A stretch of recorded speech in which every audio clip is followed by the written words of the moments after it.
What up, gang-a-lang? It's your old buddy Carolina Jackpot coming at you on Saturday morning, November 24th, and it is, guess what time?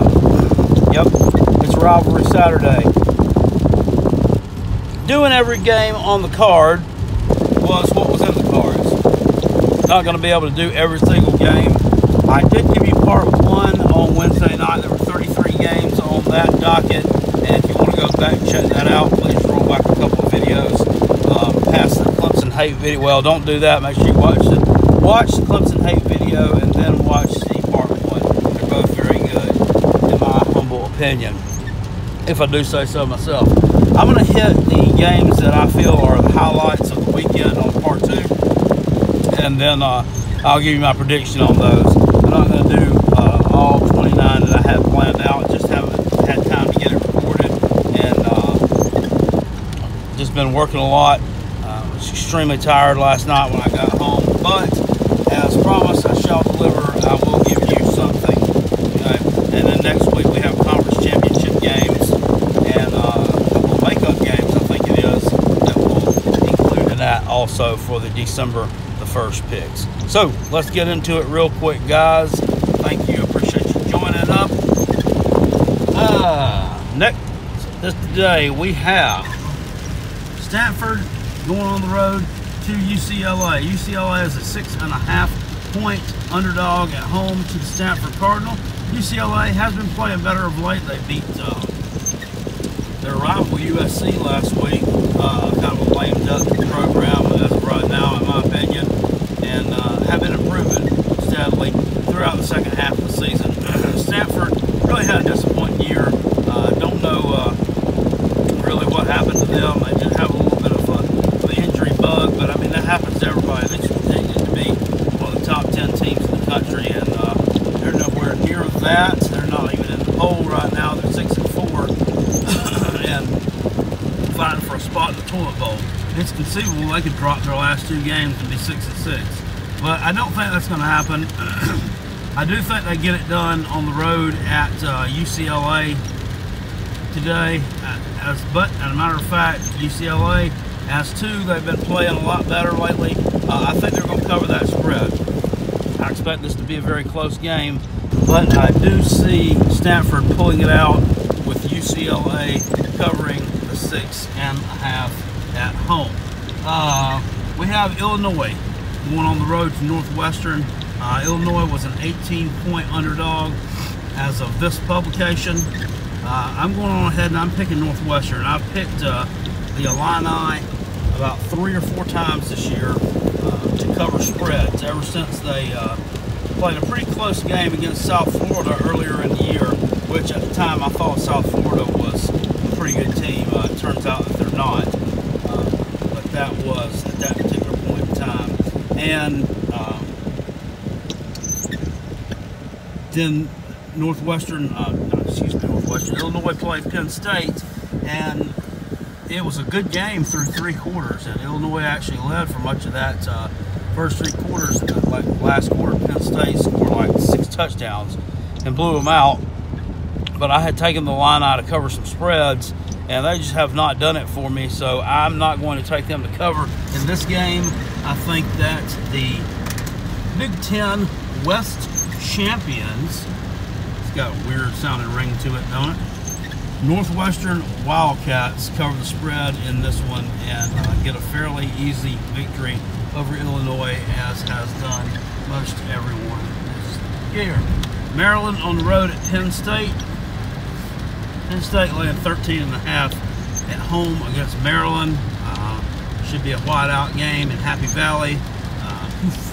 That's going to be a cold one today. It's cold and raining down here right now, and who knows what the weather will be like there. Probably colder and raining, probably about the same.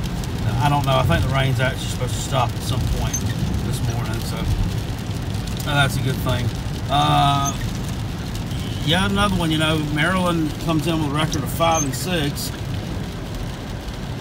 Not playing terribly bad, though.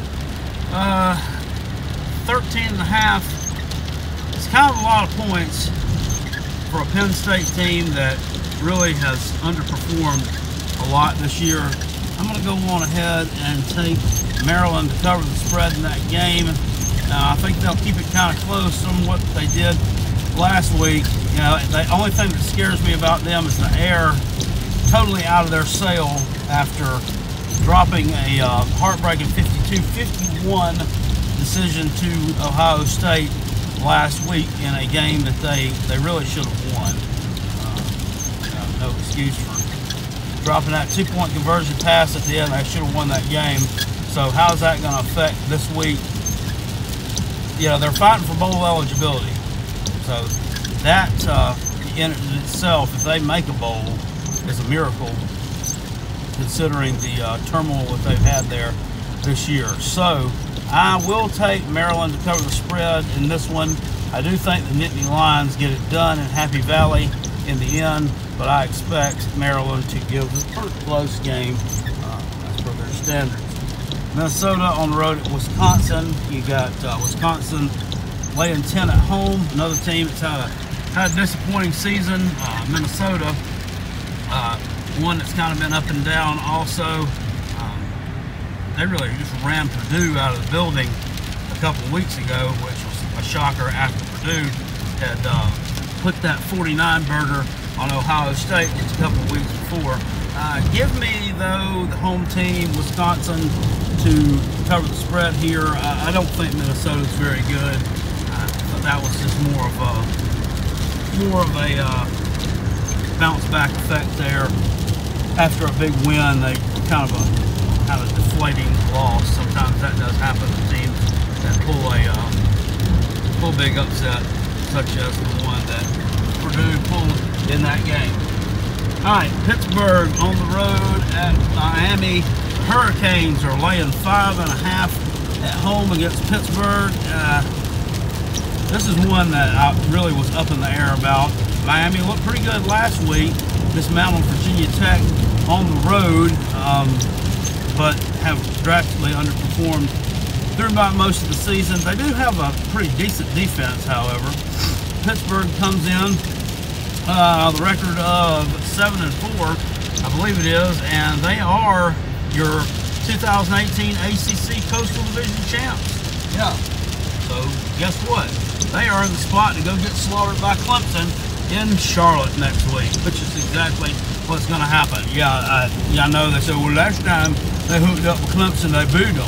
Well, I don't think that this is the 2016 Pitt team. This is the 2018 Pitt team, and 2016 version I feel is a lot more talented. And that upset wasn't as big of a stretch as people think it was. But at any rate, you know, they've already wrapped up the Coastal here. Last year, Miami was upset on the road by Pitt. That was their only regular season loss, I do believe. And quite the shocker at the time, Pitt had a terrible record. I'm going to take the Hurricanes also to cover in this one. I think the revenge-minded factor is going to be the one that pulls it out for them. Also, the fact that Pitt has wrapped up the Coastal. You know, they really don't have anything else to do to impress anybody. So let's go on ahead and take the Miami Hurricanes in this one to get a little bit of a measure on the Pitt Panthers. Iron Bowl, Auburn versus Alabama. Alabama's laying 24.5 at home against Auburn. It's probably been a while since the line on this game has been that wide. It all depends on really a lot of factors. Tua Tagovailoa, is he going to stay in this game and play it out? Are they going to rest him up? There seems to be a lot of drama surrounding this young man and his injury status, so forth, this year. I don't think Auburn is very good. Now they've lost to Tennessee this year. Just, you know, seem really one-dimensional. Really like they struggle to move the ball and struggle to score points. They had a nice win last week against Liberty. But Liberty this is their first year in FBS, so that goes up saying I'd actually picked Liberty to cover the spread in that game. because they performed well against Virginia the week before, but apparently that was all they could do. Auburn manhandled them. I don't see Auburn being able to move the ball here on the Crimson Tide enough to keep Alabama's offense, potent offense, and Tua off the field. Going ahead and give me the Crimson Tide to cover the spread in this one. I think that they're going to beat Auburn really bad in this game. Auburn won last year. A lot of people have a conspiracy theory that Alabama lost the game on purpose so that they would finish 4th in the college football playoff and have the easiest path. I don't believe that, but people will tend to get you to try to believe just about anything nowadays. Now getting into it here, we had some more games that were a little less meaningful, if I can get to them. That's a nice interstate view.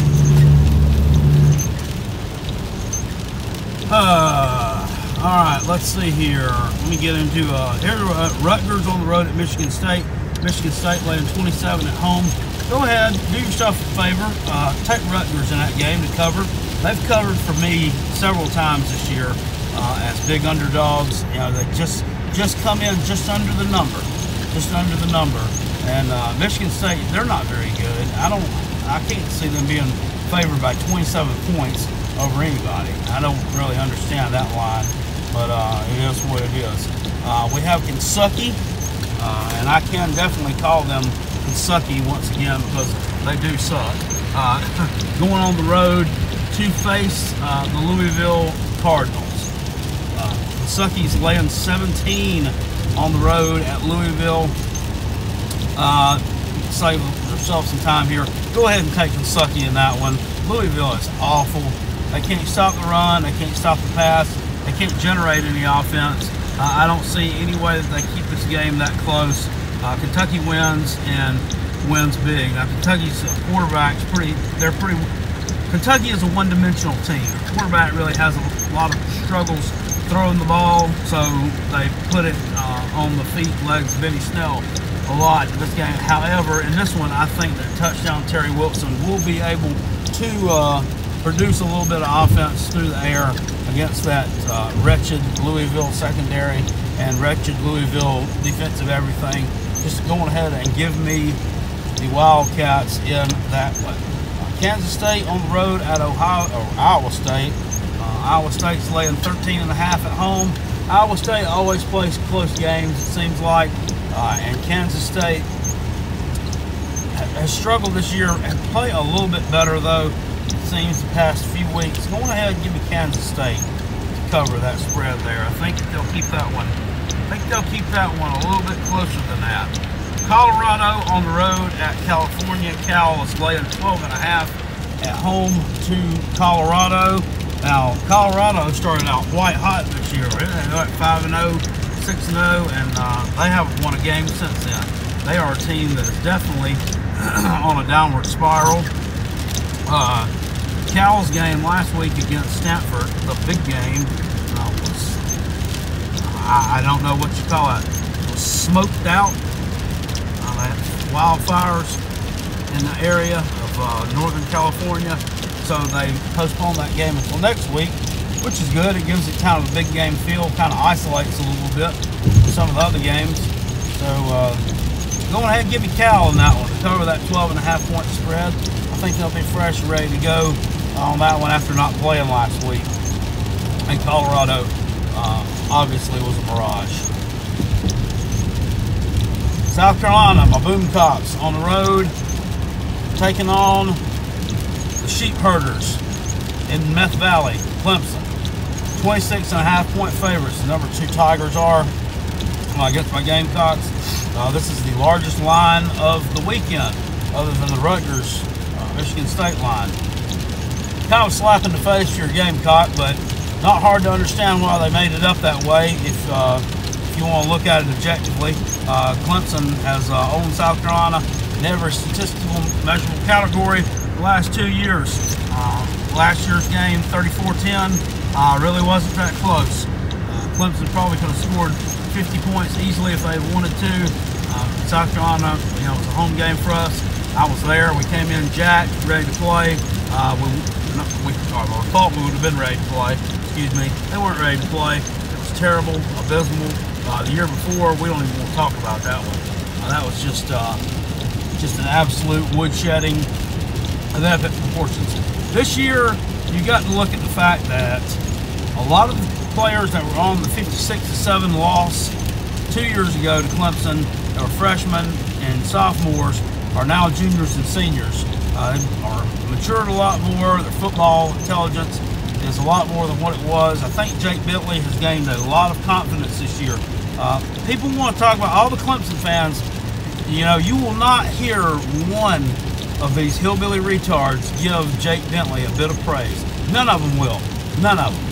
All of them you hear, I've made a video on it, and they may want to disagree with me if they want to, and if they want to, that's fine, but they know, the only thing that comes out of their mouth when talking about him is never again, cycling out, never again, blah, blah, blah, blah, blah. But the fact of the matter is, the young man has completed 70% of his passes since the second half of the Texas A&M game early in October, which is a really good mark.